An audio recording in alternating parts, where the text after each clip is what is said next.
She had followed him for 3 days, not because she was foolish, but because she knew what loneliness looked like. Her name was Clara, a woman with hair the color of wheat fields and hands worn from work that no one ever thanked her for. She had lost everything in the small town she once called home, her parents to fever, her home to debt, and her reputation to cruel gossip. In a world that demanded women either marry or wither, Clara had chosen to risk everything for a chance at something real. She found it in the weary eyes of the cowboy named Luke. Luke was not cruel, but life had hardened him. He'd buried brothers from gunfights, seen friends betray for gold, and lost the only woman he once thought he could love. He swore never to let his heart be a target again. Yet when Clara whispered those words, "Please take me," he felt a crack inside the armor he had built for so long. He told her to turn back, to go find safety in town, but she stayed, her eyes steady, as if she could see right into the aching parts of him. Their journey together was not simple. At first, he kept his distance. He rode ahead, silent, pretending not to notice when she stumbled or when hunger pinched her stomach. But Clara was stronger than he expected.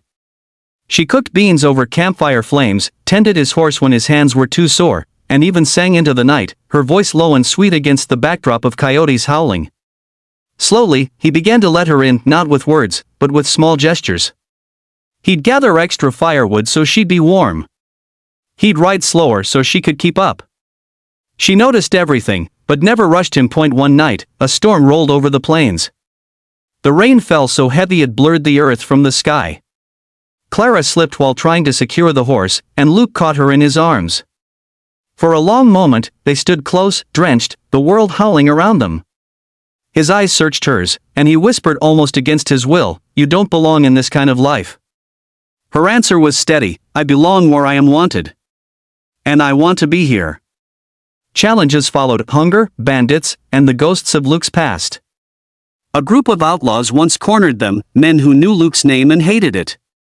He fought fiercely, but it was Clara who saved him in the end, distracting the men long enough for him to strike.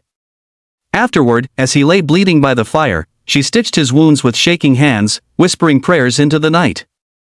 It was then that he realized her courage wasn't born from desperation but from love, the kind that gave without keeping score. By the time the journey carried them into greener lands, Luke was no longer the same man.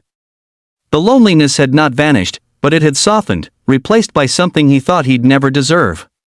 Clara's laughter filled the spaces silence once claimed. Her presence reminded him that even broken souls could build something whole. One morning, as the sun rose gold over the horizon, he finally turned to her and said, "Stay. Not because you have nowhere else, but because I don't want to go on without you." Tears filled her eyes, but she smiled, radiant as the dawn. "Then I'll stay.